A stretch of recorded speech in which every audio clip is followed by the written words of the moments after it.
నమస్తే అండి ఇజ్రాయెల్ గారు. నమస్తే ఇజ్రాయెల్ గారు. మొన్నటి వరకు డిఎస్సి అన్నారు, గ్రూప్ 1 అన్నారు. ఇప్పుడు మళ్ళీ ఒక కొత్త అంశంతో మీరు తెరపైకి వచ్చారు, బీసీ ఓటర్లు అంటూ. అటు బీసీలకు 34% ఇచ్చింది కూటమి ప్రభుత్వం, మీరు ఉన్నదేమో అప్పుడు తగ్గించారు. మరి ఏ నమ్మకంతో మీరు మళ్ళీ బీసీలను ఆకర్షించే ప్రయత్నం చేస్తున్నారు? ఎటువంటి వ్యూహాలతో ముందుకు వెళ్తున్నారు? నమస్తే మేడం, మీకు ప్యానెల్ ఉన్న పెద్దలకి నమస్కారం. ప్రస్తుతం ఏదైతే బీసీలకు సంబంధించినటువంటి విషయం ఉందో, ఈ కూటమి ప్రభుత్వం బీసీలకి 34% రిజర్వేషన్ తీసుకొస్తానని చెబుతుందో, దాని గురించి రాష్ట్ర వ్యాప్తంగా చర్చ జరుగుతున్నటువంటి పరిస్థితి. మన శాసన మండలిలో కూడా మేము ఈ విషయం మీద మాట్లాడదామంటే అవకాశం కుదరలేదు. ప్రభుత్వం దీన్ని దాటవేసి ధోరణి చేసింది. ఈ సందర్భంలో గతంలో మా ప్రభుత్వం తీసుకొచ్చినటువంటి జీవో నెంబర్ 176 ని ఇదే ప్రభుత్వం ఆ రోజున వ్యతిరేకించినటువంటి పరిస్థితి. వ్యతిరేకించి ఒక బీసీ నాయకుడి చేతే కోర్టులో కేసు వేసి మరి ఆ రోజునటువంటి ఆపి మళ్ళీ ఈ రోజున మళ్ళీ జీవో నెంబర్ కొత్తగా 105 తీసుకొచ్చినటువంటి పరిస్థితి. మరి ఏమైనప్పటికీ కూటమి ప్రభుత్వం ఎలక్షన్ లో బీసీలని మరి బ్యాక్వర్డ్ క్లాసెస్ గా చేసుకుంటాం, బీసీలే మాకు వెన్నుముక అని చెప్పినటువంటి ప్రభుత్వం బీసీలకి ఈ 5 సంవత్సరాల్లో సుమారు 1.50 అంటే 1,50,000 కోట్ల రూపాయలు మరి ఖర్చు చేస్తాం, బీసీలకి పెద్దపేట వేస్తామని చెప్పే సందర్భం. ఈ సందర్భంలో ఈ రాష్ట్రంలో బీసీలు సుమారు ఇప్పటికే 52% జనాభా కలిగినటువంటి జనాభా పెద్దగా ఈ సమాజంలో బీసీలు ఉన్నారు. దీనికి పెద్దపేట ఇవ్వాల్సిన పరిస్థితి. 2024-25 బడ్జెట్ చూసుకుంటే గణాంకాల లెక్క చూసుకుంటే బడ్జెట్ లో కేటాయించింది ఎంతంటే 18,593.45 కోట్ల రూపాయలు బడ్జెట్ కేటాయిస్తే ఖర్చు పెట్టింది ఎంత 15,488 కోట్లు మాత్రమే ఖర్చు పెట్టిందండి. అదే 2025 వచ్చేటప్పటికి 2025-26 బడ్జెట్ లో 23,256.79 కోట్లు కేటాయించిందండి. ఖర్చు పెట్టింది ఎంతంటే 15,023.37 కోట్లు మాత్రమే ఖర్చు పెట్టింది. అంటే సుమారు 11,426 కోట్ల రూపాయలు ఈ ప్రభుత్వం ఈ 2 సంవత్సరాల్లో బీసీలకు ఇవ్వచ్చినటువంటి కోటాని ఎగ్గొట్టినటువంటి పరిస్థితి. అదే సందర్భంలో 2 కేటాయింపులు చూసుకుంటే 41,000 చూసుకుంటుంటే 41,850 కోట్ల రూపాయలు ఖర్చు పెట్టి కేటాయిస్తే వాస్తవంగా ఖర్చు పెట్టింది 30,424.25 కోట్లు, అంటే 11,000 మధ్య. మరోవైపు 3.0 కోసం 2 ఏళ్లలో 2,000 కోట్లు ఖర్చు కేటాయించి ఉండగా 1,000 కోట్లు మాత్రమే ప్రభుత్వం కేటాయించింది. 10,000 కోట్లు ప్రత్యేక బీసీ బ్యాంకు చేస్తామన్నారు, 50 ఏళ్ళకి పెన్షన్ ఇస్తారన్నారు, బీసీలకి రక్షణ చట్టం తీసుకొస్తారన్నారు. ఈ హామీలు కూడా ఎక్కడా అమలు చేసిన పరిస్థితి ఎక్కడా లేదు.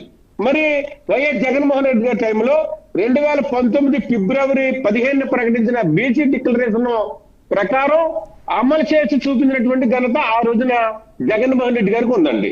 బీసీలంటే వెనుకబడిన తరగతులు కాదు, బీసీలంటే వెన్నుముక ఈ రాష్ట్రానికి అని చెప్పినటువంటి నాయకుడు జగన్మోహన్ రెడ్డి గారు.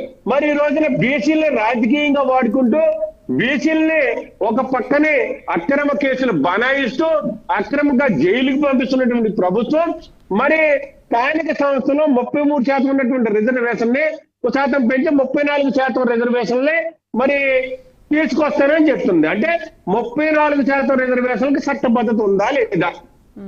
ఇదే సందర్భంలో మీరు కేటాయిస్తున్నటువంటి 1,50,000 కోట్ల రూపాయలు ఈ 5 సంవత్సరాల్లో ఖర్చు చేస్తారా లేదా? మీరు ఎంతవరకు గత ప్రభుత్వంలో మరి ఈ ప్రభుత్వం ఇజ్రాయెల్ గారు మీ ప్రభుత్వ హయాంలో ఉన్నప్పుడు బీసీలకు మేము ఎంత ఖర్చు చేశామో మేము వాళ్ళని ఎలా చూసుకున్నామనే విషయాన్ని చెప్పారు. మరి మీరు అంత ఖర్చు చేసినప్పుడు బీసీలు మీకు ఎందుకు ఇప్పుడు దూరం అయ్యారు? మీరు శాతం ఎంత తగ్గింది అనేది మీకు తెలుసు. 34 ఉండేది 24 చేశారు, 10% తగ్గించారు. తగ్గించడం మాట పక్కన పెడితే ఇంత ఖర్చు చేసామనుకున్నప్పుడు అసలు మీ వైపే ఉండేవాళ్ళు కదా బీసీ వాళ్ళు. ఆ రోజున మేడం జగన్మోహన్ రెడ్డి గారు నిష్పక్షపాతంగా బీసీలకి ఒక లెక్క చెప్తున్నానండి.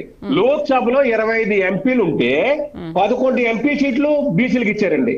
అంటే 44% ఆ రోజున బీసీలకు ఇచ్చినటువంటి పరిస్థితి. రాజ్యసభలో 11 ఉంటే 4 రాజ్యసభ సీట్లు బీసీలకు ఇచ్చి 36% నిలబెట్టుకున్నటువంటి ఘనత జగన్మోహన్ రెడ్డి గారిదండి. మరి ఎమ్మెల్సీలు 58 ఉంటే 28 మందికి ఎమ్మెల్సీలు ఇచ్చి 48% మరి బీసీలకి మరి రిజర్వేషన్ ఇచ్చినటువంటి పరిస్థితి. మేయర్లు 13 ఉంటే 9 మేయర్లు ఇచ్చి 69% మరి ఆ రోజు నిలబెట్టుకున్నటువంటి పరిస్థితి. జిల్లా పరిషత్ చైర్మన్లు ఉన్నారు. జిల్లా పరిషత్ చైర్మన్లు 13 మంది ఉంటే 6 జిల్లా పరిషత్ చైర్మన్లు బీసీలకు ఇచ్చి మరి ఆ రోజున 46% మరి ఈ రోజు జగన్మోహన్ రెడ్డి గారు నిలబెట్టుకున్నటువంటి పరిస్థితి. ఎంపీపీలు ఉన్నారు. 636 మంది ఎంపీపీలు ఉంటే 239 మందికి ఎంపీపీలు ఇచ్చి 38% నిలబెట్టుకున్నటువంటి పరిస్థితి. మరి అదే సందర్భంలో మున్సిపల్ చైర్మన్ కి వచ్చేటప్పటికి 84 మంది ఉంటే 44 ఇచ్చి 53% రిజర్వేషన్లు బీసీలకు ఇచ్చినటువంటి పరిస్థితి. మరి వ్యవసాయ మార్కెట్ కమిటీలు వచ్చేటప్పటికి 196 ఉంటే 76 మందికి మరి బీసీలకు ఇచ్చి 39% రిజర్వేషన్లు నిలబెట్టుకున్నటువంటి మరి బీసీలకు ఇచ్చినటువంటి ఘనత జగన్మోహన్ రెడ్డి గారిది. ఇతర కార్పొరేషన్లు చూసుకుంటే 137 ఇస్తే 53 మంది బీసీలకు ఇచ్చి 39 మందికి మరి బీసీలకు ఇచ్చినటువంటి 39% రిజర్వేషన్ ఇచ్చినటువంటి పరిస్థితి. బీసీ కార్పొరేషన్ చైర్మన్లు 56 మంది కార్పొరేషన్లు ఇస్తే 56 మంది కూడా బీసీలకు ఇచ్చి 100కి 100% మరి నిలబెట్టుకున్నటువంటి పరిస్థితి. అదేవిధంగా జడ్పీటీసీలు 639 ముందుంటే 215 మందికి ఇచ్చి 34% మరి 34% బీసీలకు ఇచ్చినటువంటి ఘనత జగన్మోహన్ రెడ్డి గారిది. మరి అదేవిధంగా ఎంపీటీసీలు 8,298 మంది ఎంపీటీసీలు ఉంటే 2,791 మందికి 34% రిజర్వేషన్ జగన్మోహన్ రెడ్డి గారు ఇచ్చారు.